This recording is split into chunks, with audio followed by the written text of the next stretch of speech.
Annyeonghaseyo à tous et à toutes. Aujourd'hui, on se retrouve pour une nouvelle vidéo. On va parler de centre commercial et plus particulièrement du grand magasin Songpyeong. Le 29 juin 1985, un drame secoue la Corée. En plein cœur de Séoul, l'effondrement soudain du grand magasin Songpyeong fait plus de 500 morts. L'une des plus grandes tragédies de l'histoire moderne du pays. Et ces causes révèlent une sombre vérité. Le grand magasin Songpyeong était l'un des centres commerciaux les plus luxueux et les plus fréquentés de Séoul. Inauguré en 1990, il attire des milliers de visiteurs chaque jour dans les quartiers de Gangnam, un secteur en plein essor à cette époque. Mais derrière cette façade prospère se cache un danger. Dès la construction du bâtiment, des décisions importantes et des modifications dangereuses ont compromis la sécurité. Initialement conçu pour accueillir un immeuble résidentiel, des changements furent apportés pour en faire un centre commercial. Cela impliquait le retrait de certaines colonnes porteuses, affaiblissant considérablement la structure. En juin 1995, des fissures inquiétantes apparaissent sur les plafonds du bâtiment. Malgré les avertissements, les propriétaires choisissent de ne pas évacuer. Leur priorité, éviter la perte des profits. Ce choix tragique va sceller le sort de centaines de personnes. Le 29 juin, vers 17h, alors que des centaines de clients étaient encore à l'intérieur, le bâtiment s'effondre brusquement en quelques secondes. Plus de 5000 tonnes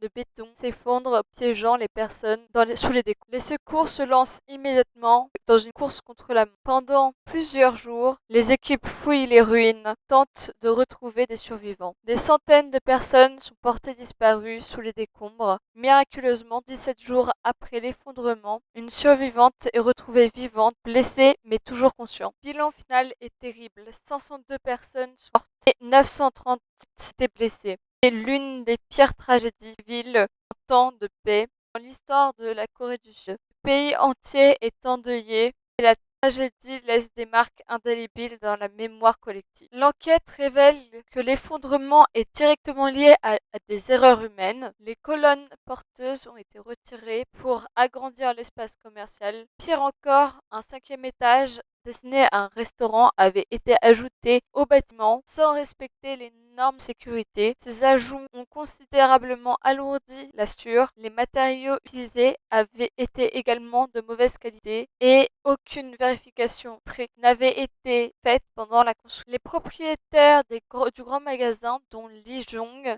le président de la société Sampyeong, sont rapidement jugés pour négligence criminelle. Lee Jong est condamné à 10 ans de prison. D'autres responsables, ingénieurs et inspecteurs sont également condamnés pour avoir fermé les yeux sur les risques. Cette tragédie met en lumière la corruption et les stratégies dangereuses dans le secteur de la construction en Corée du Sud à cette époque. Suite à cet effondrement tragique, la Corée du Sud entreprend de vastes réformes dans les secteurs de la construction et de la sécurité des bâtiments. Les normes de sécurité sont renforcées et les inspections sont plus régulières pour éviter qu'une telle catastrophe se reproduise. 3 décennies après la tragédie, l'effondrement du grand magasin Songpyeong reste un événement profondément gravé dans l'histoire du pays. Il rappelle à quel point les vies humaines peuvent être sacrifiées lorsqu'une course au profit l'emporte sur la sécurité. L'effondrement du grand magasin Songpyeong nous a